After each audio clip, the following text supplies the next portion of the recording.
আসসালামু আলাইকুম প্রিয় দর্শক, অন্য মঞ্চের আলোচনায় আপনাদের সকলকে আমন্ত্রণ জানাচ্ছি। আবার আজকে ইসলামাবাদে একটা শান্তি বৈঠক হতে যাচ্ছে। শান্তি বৈঠক কার সঙ্গে হবে? ইরানের সঙ্গে তো হওয়ার কথা, কিন্তু ইরান যাচ্ছে না।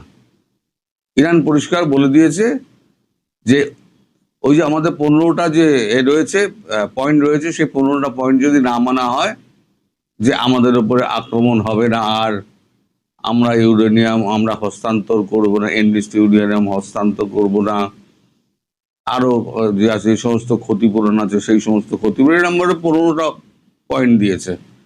সেই 15টা পয়েন্টের উপর আলোচনা না হলে পরে আমরা ওই শান্তি প্রস্তাবে গিয়ে বসবো না। ওখানে শুধু মুখ দেখাতে কি হয়, আর কোনো অর্থ নেই ওগুলো বৈঠকে বসার। এদিকে সিআইএ এর এত চিন্তা, সিআইএ বুঝেছে যে পাকিস্তান খুব একটা সুবিধার রাষ্ট্র নয়, সেখানে ভাইস প্রেসিডেন্টকে পাঠানো যাবে না। শেষ মুহূর্তে জেডি ভান্স ভাইস প্রেসিডেন্টকে তারা যাত্রা বাতিল করার পরামর্শ দিয়েছে, অর্থাৎ জেডি ভান্স এই বৈঠকে উপস্থিত হচ্ছেন না, যাচ্ছেন কে ট্রাম্পের জামাই জ্যারেড কুশনার এবং পরামর্শদাতা যিনি আছেন উইসলফট, এরা দুজনে যাচ্ছে। কার সঙ্গে বৈঠক করবে ভগবান জানে। তো এই যে আমি বলেছিলাম না, একদিন দেখবেন এই 6টা উপসাগরীয় দেশগুলো আছে যারা মানে আঘাত খাচ্ছে, আঘাতপ্রাপ্ত হচ্ছে। কারণ ইরান শুরুতেই বলে দিয়েছিল, আপনারা মুসলিম দেশ, আপনারা আমাদের ভাই, আমি আঘাত আপনাদের করছি না, আমি আঘাত করছি আমাদের শত্রু আমেরিকাকে। আমেরিকার বেশ ওখান থেকে সরিয়ে দিন, আপনাদের ওখানে আঘাত হবে না। আমরা তো অন্যত্র আঘাত করছি না, যেখানে যেখানে আমেরিকান বেস আছে সেখানেই আঘাত করছে। তা আমাদের আজ প্রতিদিনে অনলাইনে একটা খবর বেরিয়েছে, আপনাদের দেখাই। আপনাদের প্রয়োজন নেই, সেনাঘাঁটি বন্ধ করুন, আমেরিকায় কড়া বার্তা ক্ষুব্ধ আমির শাহির।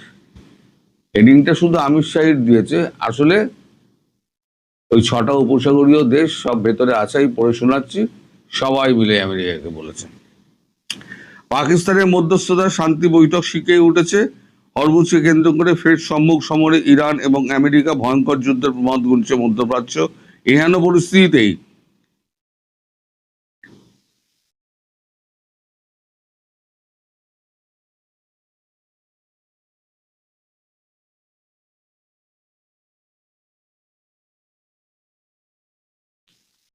আমেরিকার ওপর তেলে বেগুনে জ্বলে উঠল মিত্র দেশগুলো সংযুক্ত আমির শাহী।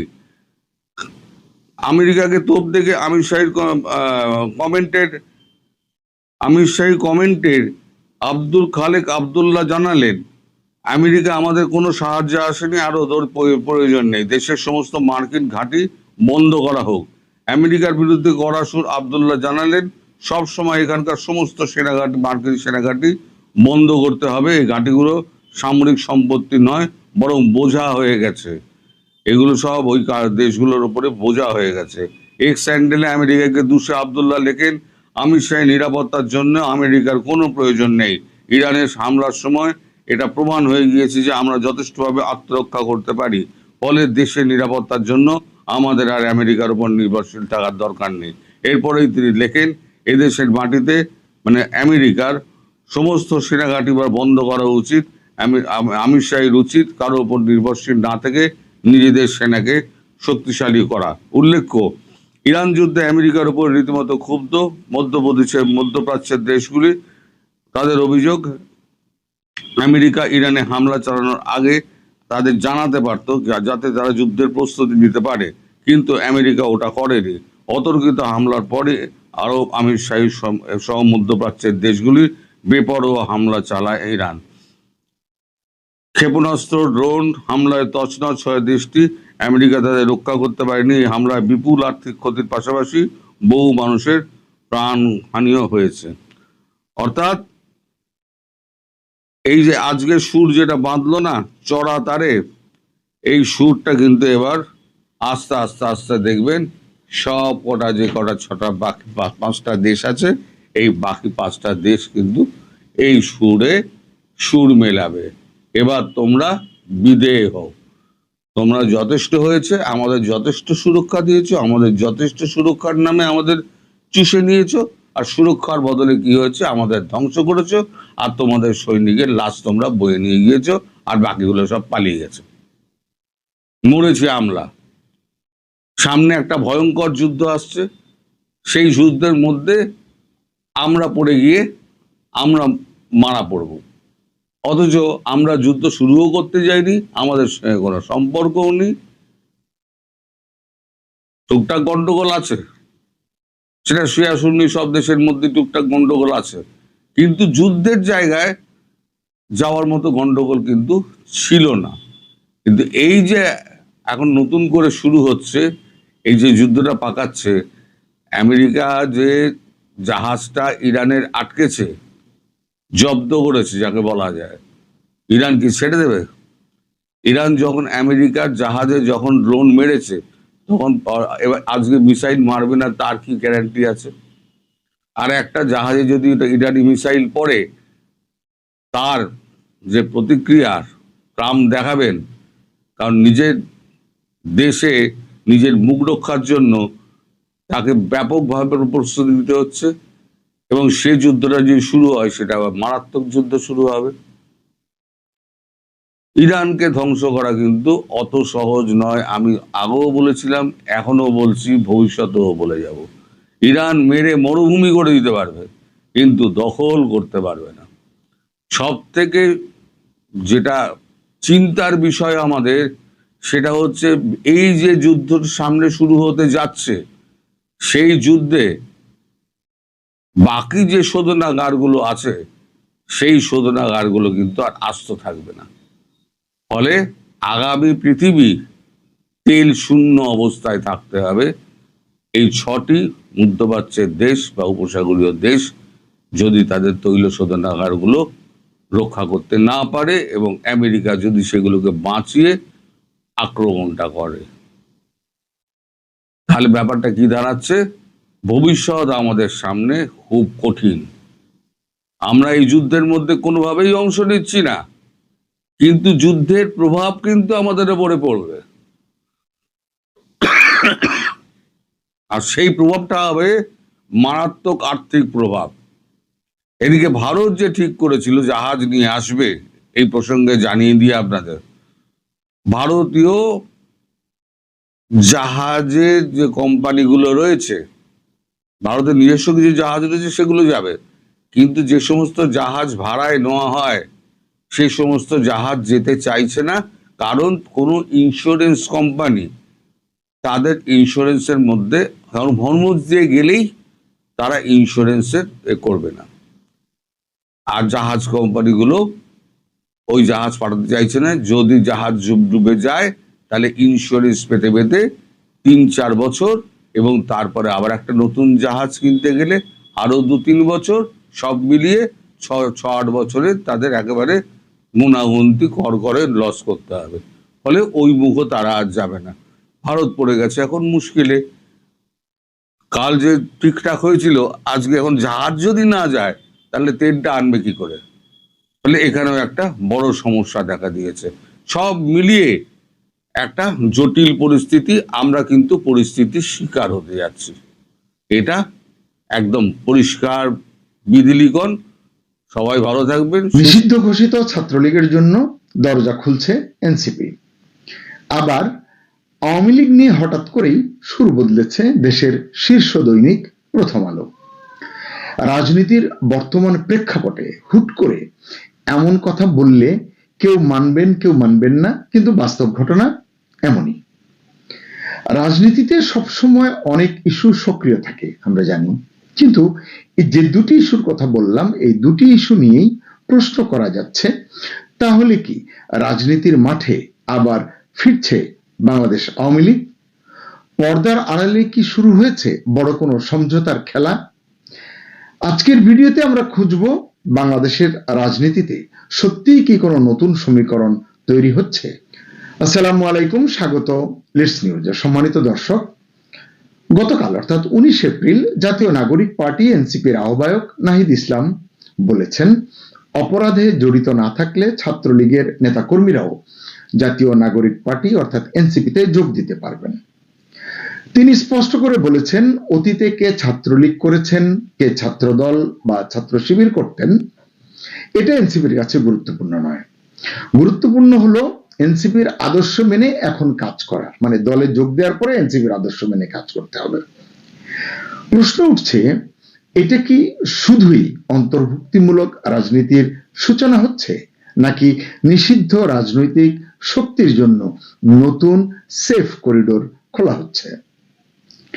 ইতিমধ্যেই অঞ্চলভেদে অনেকে হয়তো মিশেও গেছেন, আপনারা খেয়াল করে দেখবেন। অনেকে ব্যবসা বাণিজ্য করছেন, ওঠা বসা করছেন, কার সঙ্গে? এখন যারা ক্ষমতার আশেপাশে আছেন তাদের সঙ্গে।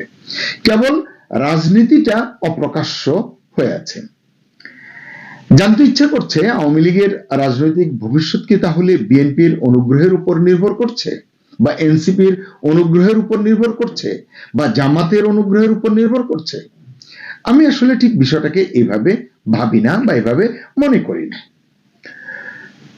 আওয়ামী লীগ যদি রাজনীতিতে আবার ফেরে, বিশ্লেষকরাই বলছেন এটি ফিরবে আওয়ামী লীগের তৃণমূলের কর্মীদের জোরেই। তাদের সেই শক্তি আছে। আচ্ছা দেখি, এই যে এনসিপি আহ্বায়ক যে আহ্বান জানিয়েছেন, এটিকে ছাত্রলীগ কিভাবে নিয়েছে বা কিভাবে নিতে পারে। দুটো সম্ভাবনার কথা মনে পড়ছে বা সামনে আসছে। এক হচ্ছে, তারা মানে ছাত্রলীগ, নিষিদ্ধ ঘোষিত ছাত্রলীগ, এটাকে অপমান হিসেবে নিতে পারে, দেখতে পারে। এক কান দিয়ে শুনে আর এক কান দিয়ে বের করে দিতে পারে। ভাবতে পারে এনসিপি আমাদের রাজনীতির স্পেস দেবে আর আমরা তারপরে রাজনীতি করব, এরকম একটা ভাবনা তাদের ভেতরে আসতেই পারে। কারণ ছাত্রলীগ একটি ঐতিহ্যবাহী ছাত্র সংগঠন, এখন না হয় নিষিদ্ধ। দুই, আবার একসময় ছাত্রলীগের লুঙ্গির তলে যেরকম শিবির বা অন্য গুপ্তরা ছিল, ছাত্রলীগও একটা অনুকূল সময়ের অপেক্ষায় গুপ্ত হয়ে যেতে পারে কিনা এনসিপির পতাকা তলে, এরকম একটি সম্ভাবনার কথা আছে। এগুলো জাস্ট সম্ভাবনার কথা। আসলে কি হবে, কি করবে, সেটা ছাত্রলীগই ভালো বলতে পারবে। আমরা যে কথাগুলো সামনে এসছে তার ভিত্তিতে সমস্যাগুলোর কথা আলোচনা করতে পারি। ইতিমধ্যেই অনেক জায়গায় দেখা গেছে রাজনীতিতে সক্রিয় না হলেও তেমন করে সম্পর্ক, ব্যবসা, নেটওয়ার্ক ক্ষমতাসীনদের সঙ্গে অনেক জায়গায় মোটামুটি ঠিকঠাক চলছে। অস্তিত্বের কারণেই এটি অনেককে করতে হচ্ছে, হামলা মামলার ভয়ে করতে হচ্ছে। যারা প্রকাশ্যে থাকতে পারছে তারা, আর যারা থাকতে পারছে না তারা তো কিভাবে আছে বুঝাই যায়। এদিকে এনসিপির নাহিদের যে আহ্বান, এই আহ্বানের প্রেক্ষিতে দু একটা আওয়াজ কিন্তু উঠতে শুরু করেছে। গতকালই 19 এপ্রিল বিএনপি নেতা, গণ অধিকার পরিষদের সাধারণ সম্পাদক যিনি ছিলেন রাশেদ খান, তিনি প্রশ্ন তুলেছেন, ছাত্রলীগ যদি এনসিপিতে জায়গা পায় তাহলে আওয়ামী লীগ কেন পুনর্বাসনের সুযোগ পাবে না? প্রশ্নটা সরল কিন্তু গভীর, একই সঙ্গে অত্যন্ত গুরুত্বপূর্ণ প্রশ্ন। রাশেদ খান হয়তো বলেছেন, অন্যরা বলেননি। রাশেদ খান আওয়ামী লীগকে আন্ডারগ্রাউন্ডে না পাঠিয়ে পুনর্বাসনের সুযোগ দেওয়া উচিত বলে মন্তব্য করেছেন। স্বীকার করতে দোষ নেই যে রাশেদ খানের কথাই যুক্তি আছে। অতীতে ছাত্রলীগ করলে এখন যদি এনসিপি করা যায়, মানে করেছে না ছাত্রলীগ করেছে যারা, তারা এখন এনসিপি করে, তাহলে অতীতে যদি কেউ আওয়ামী লীগ করে থাকে তারা কেন এখন রিফাইন্ড আওয়ামী লীগ করতে পারবে না? রিফাইন্ড বললাম এই জন্য যে মূল আওয়ামী লীগ তো নিষিদ্ধ, তো যদি নতুন দলও করে অন্য কোনো দলে না গিয়ে, তাহলে রিফাইন্ড আওয়ামী লীগ কেন করতে পারবে না? এই প্রশ্নটি কিন্তু অযৌক্তিক নয়। আবার আওয়ামী লীগের কেউ যদি এনসিপিতে পুনর্বাসিত হয়, কেউ যদি জামাতে হয়, তাহলে রিফাইন্ড আওয়ামী লীগে যেতে পারবে না কেন? নিশ্চয়ই যেতে পারবে, বা যেতে পারা উচিত। এতে কারোরই আপত্তি থাকার কথা নয়। ত্রয়োদশ জাতীয় সংসদ নির্বাচনের সময় আপনারা দেখেছেন আওয়ামী লীগের ভোট বিএনপির বাক্সে গেছে, জায়গায় জায়গায়, কোথাও জামাতের বাক্সে গেছে, কোথাও এনসিপিরও বাক্সে গেছে, মানে তাদের প্রার্থীদের অনুকূলে গেছে, কম বা বেশি এটা কিন্তু হয়েছে।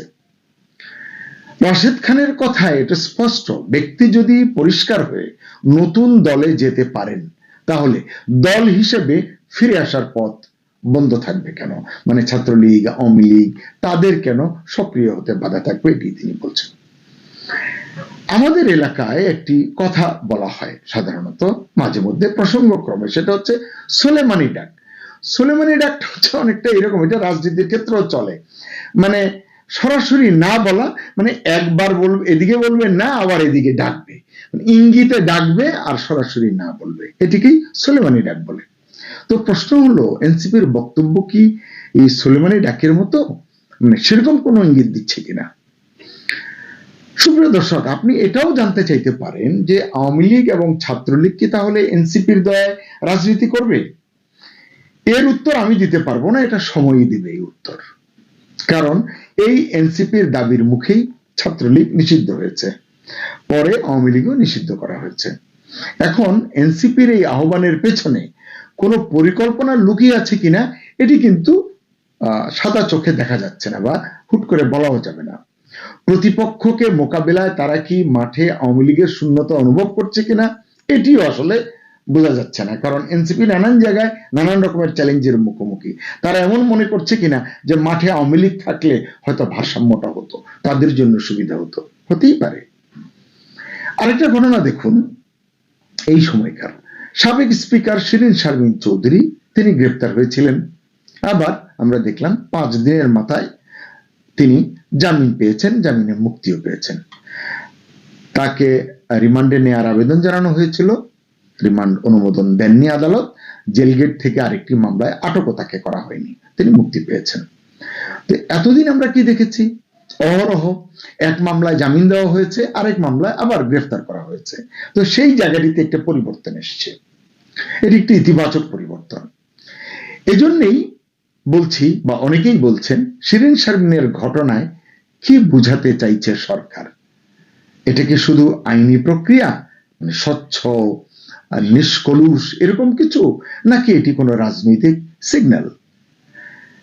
তবে যে যাই বলুন না কারণ, শিরীন শারমিন চৌধুরীর বিষয়টি কিন্তু ভেরি ইন্টারেস্টিং। এর পেছনের রাজনীতিটা তাই বোঝা দরকার। হয়তো বলবেন যে জামিন পাওয়া একজনের নাগরিক অধিকার, মৌলিক অধিকার, কিন্তু আমি প্রশ্ন করব বা বলবো, যুক্তি দেব, অন্যদের ক্ষেত্রে তো এটা কাজ করেনি। এর আগে আমরা কাজ করতে দেখেছি সাবির হোসেন চৌধুরীর ক্ষেত্রে এবং সাবেক পরিকল্পনা মন্ত্রী আব্দুল মান্নানের ক্ষেত্রে। তারা দুজন সৌভাগ্যবান, নিঃসন্দেহে এটা অন্তর্বর্তী সরকারের সময় হয়েছিল। এর পেছনের রাজনীতি সমীকরণ কি সেটি অন্য হিসাব। এছাড়া রাজনীতির মাঠে যে একটা গুঞ্জন ছিল, তারেক রহমান ভারতের সঙ্গে সমঝোতা করে দেশে ফিরেছেন। বলা হয় ওই সমঝোতায় আওয়ামী লীগের জন্য একটা স্পেস নির্ধারণের শর্ত ছিল। আমরা তো আলোচনা করতে পারি, কেউ তো আমরা এসব মানে শর্তের সাক্ষী নই। এবং আওয়ামী লীগের নেতাদের মুক্তির বিষয়ও নাকি ছিল, অন্তর্ভুক্তিমূলক রাজনীতির শর্ত, কিংবা আরো অনেক শর্ত ছিল। শিরীন শারমিনের জামিনে মুক্তি পাওয়াটা কি সেরকম কোনো শর্ত পূরণের প্রথম ধাপ কিনা, বা একটি ধাপ কিনা, এই প্রশ্নটি কিন্তু আসে। তবে যাই বলি, আসলে এই কথাগুলো ধোপে টেকে না আপনি যখনই পাল্টা যুক্তি দেবেন। কেন টেকে না? কারণ সংসদে আওয়ামী লীগকে নিষিদ্ধ করার যে আইন পাশ হয়েছে, সেখানে তো বিএনপি এতটুকু কুণ্ঠাবোধ করেনি, তখন তো এইসব শর্ত ফর্ত কাজ করেনি বা মাথায় থাকেনি।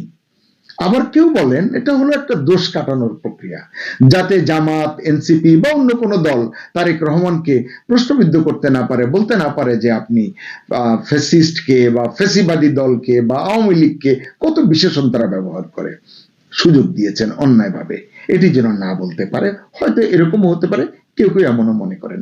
তবে এটা সত্য, আওয়ামী লীগের অনুকূলে এখন জনমত বাড়ছে, প্রতিদিনই সহানুভূতি বাড়ছে আওয়ামী লীগের প্রতি। যেমন আওয়ামী লীগের কট্টর সমালোচক দেশের প্রথম সারির দৈনিক প্রথম আলো এবার আওয়ামী লীগের প্রতি বেশ সদয় হতে শুরু করেছে বলে মনে হচ্ছে। আওয়ামী লীগ নেতাদের মুক্তির দাবিতে সম্পাদকীয় প্রকাশের মাধ্যমে প্রথম আলোর জোরালো অবস্থান অনেক নতুন ইঙ্গিতই দিচ্ছে বলে মনে করা হচ্ছে। গত 16 এপ্রিল ঢালাও মামলা ন্যায় বিচারের স্বার্থে জামিন নিশ্চিত করুন, এই শিরোনামে একটি সাহসী সম্পাদকীয় প্রকাশ করেছে প্রথম আলো। এবং এই সম্পাদকীয়র মাধ্যমে আওয়ামী লীগ নেতাদের উপর চলমান আইনি নিপীড়নের বিরুদ্ধে স্পষ্ট অবস্থান নিয়েছে প্রথম আলো। প্রথম আলো লিখেছে, জামিন কোনো দয়া নয়, মৌলিক অধিকার। শুধু শিরিন শারমিন নয়, আওয়ামী লীগের কারাবন্দী অন্য নেতাদের ক্ষেত্রেও এটি নিশ্চিত করতে হবে। কোন ব্যক্তি আদালতে দোষী সাব্যস্ত না হওয়া পর্যন্ত তাকে নির্দোষ হিসেবে গণ্য করার যে চিরন্তন নীতি, আইনি নীতি, তা বর্তমান রাজনৈতিক প্রেক্ষাপটে আওয়ামী লীগ নেতাদের ক্ষেত্রে ভুলুণ্ঠিত হচ্ছে। পত্রিকাটি দাবি করেছে 2024 সালে জুলাই আগস্টের ঘটনায় যে মামলা হয়েছে, সেই মামলায় অভিযোগের আসলে কোনো ভিত্তি নেই। অনেক মামলায় ঢালাও মামলার কারণে অনেক নিরপরাধ নেতাকর্মী কারাগারে মানবেতর জীবনযাপন করছেন। বিশ্লেষকরা বলছেন, এই প্রথম আলোর এই অবস্থান বদলের কারণে বা সুর বদলের কারণে যে দীর্ঘ 20 মাস পর প্রথম আলোর এই অবস্থান পরিবর্তন আওয়ামী লীগের কারাবন্দী নেতাদের আইনি লড়াইয়ের ক্ষেত্রে নতুন মাত্রা যোগ করবে। নিঃসন্দেহে সম্পাদকীয়তে প্রতিশোধের রাজনীতির পরিবর্তে সমঝোতা এবং আইনের শাসন প্রতিষ্ঠার উপর জোর দেওয়া হয়েছে, যা দেশের বর্তমান অস্থিতিশীল রাজনৈতিক পরিস্থিতিতে একটি গুরুত্বপূর্ণ বার্তা হিসেবে বিবেচিত হচ্ছে। সঙ্গত কারণেই প্রথম আলোর হঠাৎ এই অবস্থান বদল, এটা নিয়ে কথা হচ্ছে। বলা হচ্ছে, এটা কি শুধু মানবাধিকার ইস্যু নাকি সময় পরিবর্তনের ইঙ্গিত?